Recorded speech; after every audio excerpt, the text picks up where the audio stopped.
in the last 3-4 years, and particularly through the pandemic, I think that realization has come through that the greatest threat to our civilization is actually in the overnourishment problem, is in the obesity issue. And that's what's going to be the burden of healthcare coming ahead. And even customers are now becoming more and more aware to spend around keeping themselves healthy and fit. So I think it was just, the timing back then was probably bigger more than anything else. The timing was probably too early at that time. Timing is blazingly hot right now. But what that allowed us was a deep meditation on the subject. It took us a few years, but I think we know our space probably more than anybody else does in the world. And that gives us a unique advantage. This is Siddharth Aluwalia. Welcome to the 100x Entrepreneur Podcast. This episode is brought to you by Prime Venture Partners, an early stage VC fund led by Amit Somani, Shripati Acharya, and Sanjay Swami. Prime is often the first institutional investor in category creating tech startups in fintech, SaaS, healthcare, and education such as MoneyTap, Happy, MFine. To know more about Prime, visit primevp.in. Are you a student wanting to change the world with your unique ideas beyond grades and assignments? Red Bull Basement is back to empower the next generation of young innovators like you. Present your unique idea in a simple video up to 60 seconds, and the most impactful and creative ideas will stand a chance to represent your country at the global finals in Turkey. Check out the description of the podcast and register at basement.redbull.com. Today, I have with me Tushar Vashisht, founder of HealthifyMe, which is India's and Southeast Asia's largest weight loss and fitness app with millions of lives transformed. Tushar, welcome to the podcast. Thanks, Siddharth. It's a pleasure to be here as well. Tushar, would love to understand from you the current scale of HealthifyMe and what are the different services and products it's enabling millions of lives. Well, Siddharth, our vision is to healthify a billion people. We have hit 25 million so far, closing to 30 now. We are slated to cross $50 million in our annualized run rate revenues by this coming January. And we've helped, just in the pandemic alone, we've helped the world lose about 10 million pounds of weight and move to much healthier and fitter outcomes. Reduce their impact on diabetes, hypertension, PCOS, and cholesterol. That's our scale right now. Tushar, it's been a 9 years journey at HealthifyMe, if I'm correct. It has been one. It's been a slow cooked and a well baked one, with a massive inflection point, I guess, in the last couple of years. And what have been some of the roller coaster moments in this journey? Well, a startup life is roller coaster on a weekly cycle, yeah, and I think that never stops. But I think some of the more memorable ones have been in 2014 or 15 timeframe, when a couple of years in, we had a fantastic product. Our app had won the best app on Google Play Store multiple times, and had also actually achieved 4.6 ratings out of 5, and we were the highest rated health and fitness app in the country. And but we didn't have a revenue model. We didn't have a significant business model, and that's something that we discovered actually the hard way by running out of money in 2014 and 15. And pressed to the wall, we realized that there's a huge demand in people paying for access to nutritionists and trainers who could guide them towards their goals.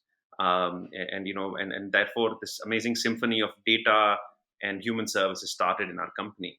So that was an interesting breakthrough. The second one probably was in 2018, when we had large enough data sets with us to be able to create an AI model that could coach our customers with near efficacy of human service providers. And we launched the world's first consumer AI product called Healthify Smart.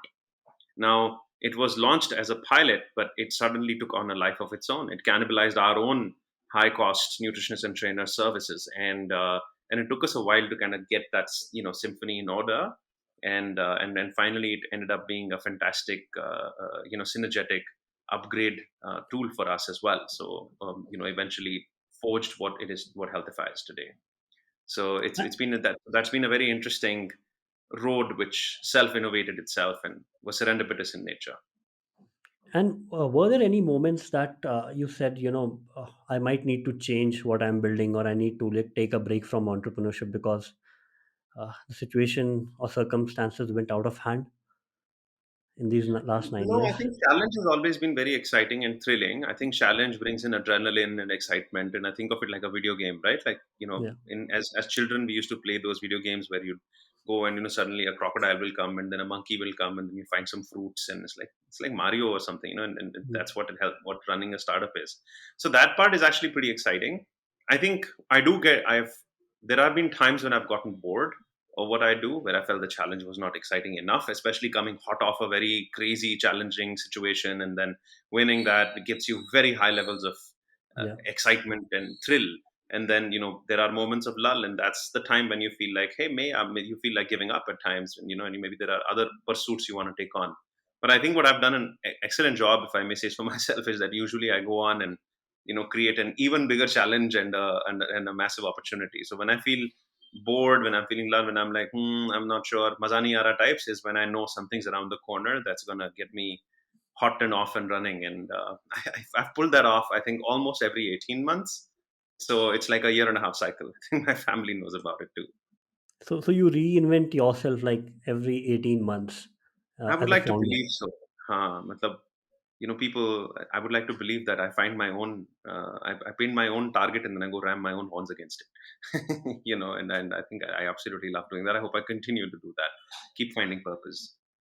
We would like to understand your strengths as a founder and how you have evolved over a period of last 9 years. Wow. I think strengths as a founder, perhaps more than any, but would be to be able to paint a vision and lead a team towards that vision. I think that's been incredible. Not just a team, but a whole ecosystem, right? So it's painting a vision and then making it happen as a reality, and really mobilizing people, resources, investors, customers, everyone around it. So I think that has probably gotten us to where we're at, and that's probably. And the second thing would be is always innovating. So, I think a company has had multiple inflection points where it has innovated and re-innovated and reinvented itself and taken on greater ambitions. Our most recent pursuit is to go global, for example, and to become more relevant for lifestyle disease reversals. And all of those have happened because I think we never stay still. Those are good strengths of perhaps the company and therefore me. Um, and I think how I've evolved is I've gotten more resilient over time. I think little problems used to really trouble me as in the early days where small issues would feel like they would be earth shattering, and so now I think I think I've become a lot more resilient to issues that come along the way. And over a period of time, what has helped you grow, right? Has it been reading? Has it been your mentors like Bala? Funny you mentioned Bala's name. He's been quite a significant mentor and influence for me personally. I think I have leaned on him for insight and guidance throughout these last 9 years, and it's been a great person to really brainstorm with on difficult situations. I think, but and besides Bala as well, there have been many other advisors and mentors throughout this journey who've had their roles to play in their times. Bala is probably the most significant one, but there are many others who've had their roles to play over time, and who've been board members, who've been advisors, etc. I really strongly endorse that any founder starting a company should probably structure a team of more experienced people who you trust and create a mentor, board that can actually guide you. I think that was singularly most important because they've seen it before, right? Like I can now, for example, tell a new founder things that are very obvious to me, but that probably won't be for the person who's just starting up. I think makes a huge difference to get someone who's seasoned and experienced, ideally an ex-founder. And what about the other aspects, right? On reading, on maybe listening to podcasts. What has worked for you? It's going outdoors. So I love hiking. And Bangalore is fantastic for that, right? So I love hiking. I love traveling. I love going on weekend trips quickly and then going off on a hill. So being with nature really helps, always, without a fail. Cool me down, calm me down. I'm an investor in Camp Monk, the camping company, and I love utilizing their services. For example, they're fantastic camping options around Bangalore. So being in the outdoors, being with the nature, being in the open skies has always been extremely helpful and valuable to me, I think. Tushar, when you were bootstrapped, you used to work, I remember, out of Prime Venture Partners office uh, in Whitefield, right? Uh, so how did you build an ecosystem of these supporters, right? That kept you going Yeah, when the funds were low. we were very scrappy. Yeah. So our goal was, why pay for stuff you don't have to pay for? And one of the things I think we took pride in is that in the first 2 years, I don't think we paid rent, or we paid nominal rent. We were going from our mentors and friends offices to others offices, begged and borrowed places. We started off with the Microsoft. We started actually with my friend's dad in somewhere near Delhi in some farmhouse for a little while. Then we moved here to Microsoft Ventures Accelerator. Then we requested actually a good friend Ramesh from Artiman Ventures, if we could. He had some extra space, some company had moved out, if we could just kind of lodge ourselves there. Then we moved to Khosla Labs with Shrikant Nadamuni, who was my ex colleague and senior person at Aadhaar, and a very close family friend actually now, him and Sunita. And then we moved over to the Angel Prime Ventures place. So we shuttled around, and in the middle we found a flat, my flat where I was staying at. We moved my company there because we thought, chalo, wahin pe kaam kar lete hain. And then, so we kind of, I think we changed 8 addresses in 2 years, but effectively everywhere between MG Road and Whitefield, whoever would give it for near free prices. Um, and uh, and yeah, I think we managed to do that, and that was quite cool, actually. Uh, Tushar, I would like to understand, how did your previous experience before starting Healthify working with Aadhaar? And there's a famous article about you, how you lived on 30 rupees a day. That's right. How did that help you shape up the problem at Healthify and the team's culture, beliefs around it? Well, at a meta level, I really do believe that a founder best thrives by getting inputs and signals from least expected areas or from everywhere, basically. So I think those two definitely had a very large influence on me and certainly helped me. But I think even on a daily basis, like going for a run, eating at a restaurant, reading a book, watching a TV, you're always having your problems at the background. So various inputs, always you find some breakthroughs and connects that will definitely help you in your cause. So in fact, I do like to maximize my time in non work environments as well, which I think helped me in work environment even today. So that synergy is something I really believe in. It's not just an excuse for slacking off. I think it's very, very helpful. Ideas just connect from, and solutions just form. But I think Aadhaar was, and 100 rupees a day was single handedly very important. Aadhaar was when I rubbed shoulders with some legendary founders like Bala, like, others who were Prime Ventures founders, Shripati Sanjay, of course, Shrikant and Khosla Labs, Nandan himself, Rajesh Mashruwala, one of the, co-founding members of TIPCO and who would subsequently be on my board. So I rubbed shoulders with all these guys, Sanjay Jain, and learned about what does it take to build things and start things. And, all of them had legendary stories. Pramod Varma was the chief architect, all these guys had been there before, and so learning from them and their experiences and life stories was fascinating. Knowing that you could paint a bold vision like Nandan did and rally things around it to make them a reality was quite inspiring. And it gave me a real taste of India, of what the country is about, what people is about. Traveled the length and the breadth of the country and really sort of immersed myself with average Indians, and that's what I did. So then I started to live like an average Indian, and then like a poor Indian for a while to really understand the cross section of the country. So it was a customer, experience immersion for me in a way.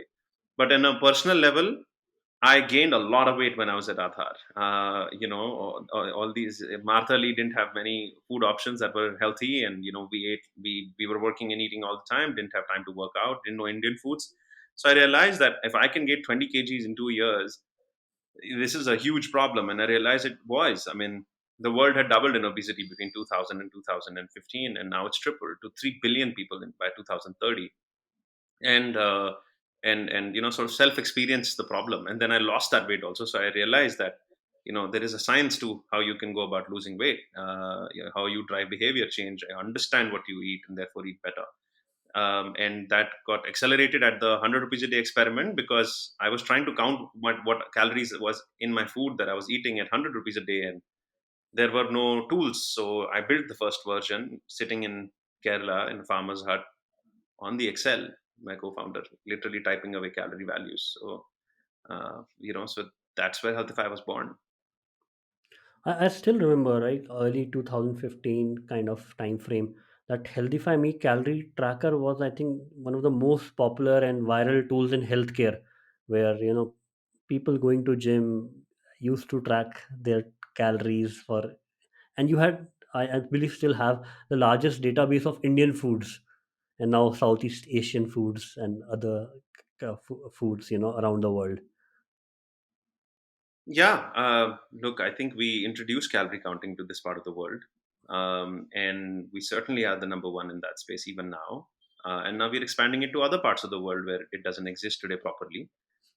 In other emerging markets, even in North America, where this is an older science, we're reinventing it by bringing in AI to it, by bringing in human services providers who can actually guide people to better outcomes.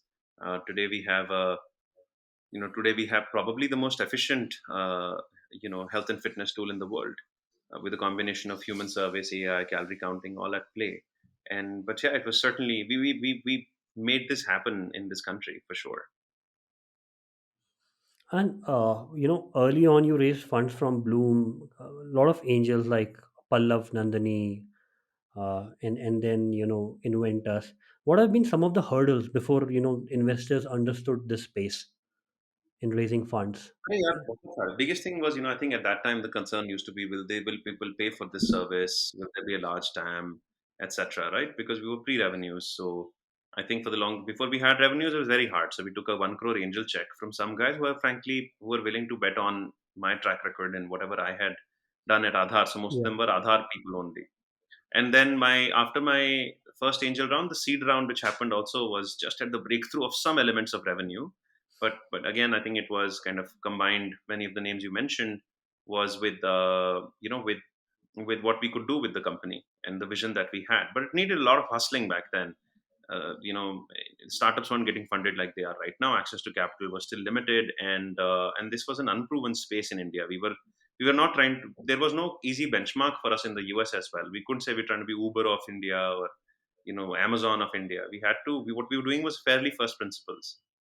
What has happened in the last 2 3 years is that suddenly the companies in our space have exploded worldwide. I mean, there are companies in the US that are making $500 million revenues run rate right now, $1 billion revenue run rate right now.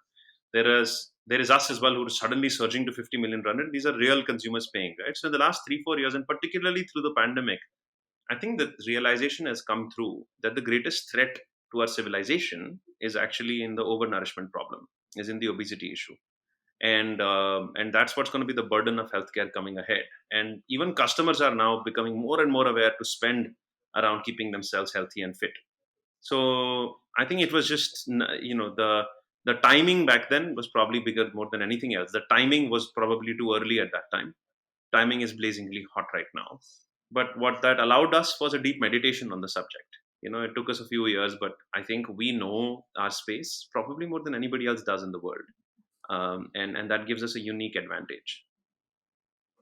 And can you share the process of the recent fundraise, the 75 million fundraise from Vinod Khosla's fund? Uh, how you went about it, how you went about planning it, what were some of the challenges, and how? It's so funny. I think the hardest fund to raise was a $1 million seed fund in 2015 when we really hustled. Term sheets pulled, term sheets came in. I mean, my God, we were out of money, and it was just we diluted probably the most we've ever diluted ourselves because it was very early. Timing was weak. The company was small. Was very limited revenues, and we had to fight for people to believe in. It only got sequentially easier. Series A was easier. Series B was even easier, and now C was frankly the probably the easiest in that sense because there was data, there's evidence, there is a proven market, and there is a global phenomena that's happening. Only thing was this time we made sure that we reach out to a global set of investors. So Vinod Khosla had actually first time met us in 15 14 time frame as well, or his team had rather. And then I had the opportunity to pitch to him in 2018 timeframe as well once. But so they are good. Khosla Ventures is good like that they keep tracking companies and founders multiple times. So Khosla Ventures was probably this is the third interaction which they invested. They came in late, but they came in strong when they had conviction around us. Similarly, LeapFrog was a global investor, who believes in health as a very important sector. And we reached out to them. We reached out to some Indian funds as well, but we were selective this time and we were global in our outreach. And I think that played to our round really coming together as a strong round with the right set of investors who believe in us, and that's how it's happened. But my God, was that $1 million so hard back then. So, to any founder listening to it, it seemed around the hardest, guys. But maybe not so, maybe not anymore. I mean, the current market is pretty crazy. I think you can probably lift capital much more easily than one could back then. And I believe it would have taken what, 6 months, 7 months to raise that 1 million check back then. Yeah, probably even more. I think it took us like 9 months because we were in conversations with the fund who then pulled the term sheet. Then we were in conversation with the fund where we didn't like the guy, so we actually backed out. And then there was another fund that came through, and I think it was the fourth option that finally stuck. So one out of four term sheets finally clicked properly. So it was a 9 months process, and we were like begging and borrowing from families and friends, and my all my buddies had given me loan and my credit cards were maxed out. So that was a tough point. I remember facing my team and said, guys, you're now volunteers. We can't pay anyone anymore. Thankfully, no one quit though. Everybody survived, and we got out of it. So to young founders, I oftentimes say that obviously you'll run out of money once. Just be ready for it. It's going to come whenever it comes, like high five each other, because you'll be like, okay, I checked that box. Now I can, move ahead from that. So hopefully it won't happen twice, but sometimes that also happens. Tushar, in the last 9 years, there have been multiple pivots, and you have been highly persistent, right? You're one of the most persistent founders that I know. How do you choose, right, an advice for an entrepreneur listening to the podcast, when to pivot and when to be persistent? I think my personal philosophy is that um, micro pivots are constant name of the game. You have to keep innovating and improving yourself. So if you've noticed our past also, it's a very logical sequence. It's not like we were making shoes and now we decided to, sell vegetables. That's not what we did. We have been pursuing the vision of healthifying a billion people, and we've been pursuing the promise of delivering fitness via losing weight and eating better. And I think that has not changed. So what has changed is that there's an evolution there. Calorie counting took us only so far. Adding the right set of nutritionists, trainers, physicians is an experiment that worked, and then the AI evolution worked, and now we're working on Healthify 2.0, where we're sort of bringing other signals in logically. That makes sense. Now there are thousands of signals one can bring in: diagnostics, devices, connected meters, glucometers, weighing scales, etc. We're trying to figure out which signals make sense, and trying to figure out how else can we complete our promise better. Should be foods, through supplements, through activity trackers, through exercise devices, etc. So how can we promise that? So but how can we fulfill that? So it's always been further fueling that one singular promise and following one vision.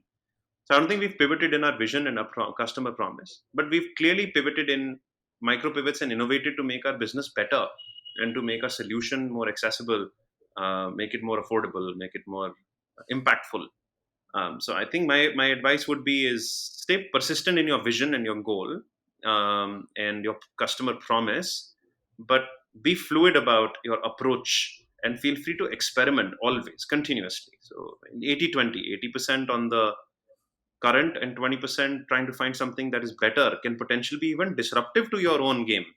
But if it's better, it should win. And but tell me, which are the personal and business processes that you spend your most time on? It's evolved over time. Now, actually, it's a lot more around, investor relations, corp dev.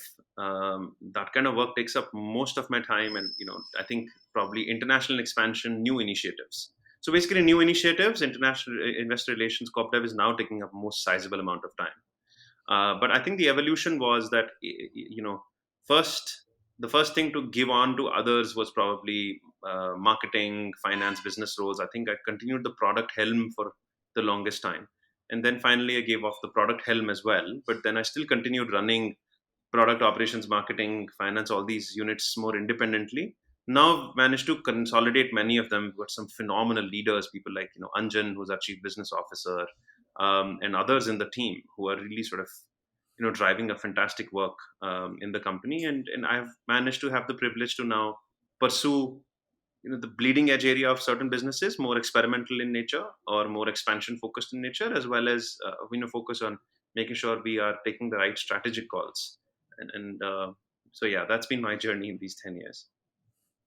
Has the building a healthcare startup uh, for India and from India been a very tough journey for the initial 7 years? Look, tough is a subjective word. Yeah, Was it a long journey? Yes. Um, I don't think it's necessarily tougher or harder than others. It was certainly a joyful experience. I think even the lows were exciting, the highs were exciting. Probably the middle parts were boring, but outside that, both highs and lows were pretty exciting. Roller coaster, right? So you enjoy both the negative G's and the positive G's. So I think that's how it's been. Um, and therefore, because you go through a lot of negative and positive G's, is it a tough thing to do? Yes, it is. I think the only way to handle it is by growing resilience, taking negative G's and positive G's in a bit of a same spirit, not getting too excited or too depressed. But that's something that I'm still getting better at, which I'm sure other founders do as well. But was it did it require a lot of time? Did it require a lot of patience? For sure. And there are other health tech companies also who haven't really hit it out of the park, right? I think we will be one of the few new ones that are really doing so. PharmEasy's, for example, developed a good track record, and a lot of us are doing it in the last couple of years. So yeah. I think it's a matter of timing. I think building in India for health tech was probably a tough thing to do 5 7 years ago. It's probably a relatively easy thing to do right now, at a professional level. And there has been a myth, right, in which your investors also had, that Indians don't pay for digital healthcare services. Uh, how did you break that myth? The How did only you way to get? break that myth was to prove it. We've been doubling each year for the last 4 or 5 years without fail, and with clear metrics that are pointing in the right direction on profitability, on paybacks, etc. So it's just execution, and the only way to prove those investors wrong was by delivering on results. And And we've derived we have derived certain joy in doing that for sure. Is to we believed it'll happen and it's happening. That's the only so way. so how was the journey, right? Because for a large part of time you had been very frugal. You said the seed round of 1 million was very tough. How had the journey been of organic growth? Some of the things that you pushed the levers for organic growth, if you can share those. I think we don't do as good a job as we should, but our business itself leads to an organic growth piece, right? So when people lose weight, when people do a fitness transformation, they love sharing that story with others, and others join them for that. And I think so. Our business fundamentals, and because we've been true to delivering a promise, an average customer loses about 5 kgs of weight in 12 weeks. Our average HbA1c counts go down from around 8.1 to 6 and change within a period of 6 months, right? So sorry, in a period of 6 months was when I was talking about the weight loss as well. And I think these are the results that speak for themselves, that drive that organic momentum. Uh, you know, but outside that, there are few sort of campaigns or growth hacks in our case which have worked, which have not really were designed as growth hacks, but were designed out of conviction, but ended up driving value. And one of the recent examples were VaccinateMe. We launched a tool to help vaccinate India, built on top of the government APIs. It was a pet project by Manan, who now acts as my chief of staff, and a couple of other with our head, a director of engineering, Sumanyu, and they kind of built it up in 3 4 days, and we launched it, and before we know it, and then with Bertie, who launched under 45, and we hired them, and we combined our forces. We've helped 25 million people find their vaccine, but that also creates a strong, positive, resonant word of mouth, brand recall for Healthify. So, that is an example that's worked.